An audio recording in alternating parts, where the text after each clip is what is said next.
How to log in into Upstairs account. Hey everyone, welcome back to the channel. This is Kate here, and on today's video I will guide you how you can log in into your Upstairs or UPSERS account. So without further ado, let's get started. Open up your preferred browser. Head towards the search bar, then type in UPSERS login. From the search results, navigate to the first link on your interface.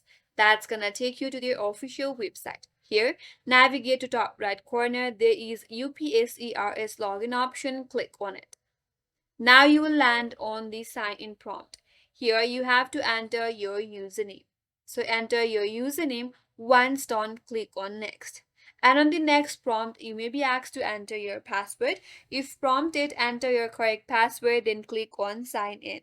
And with that, you'll be logged in into your Upstairs account. That's it, and that's all for today's video. Hope this video was helpful, and if you are new to our channel, consider subscribing. Thanks for watching and stay tuned for more videos.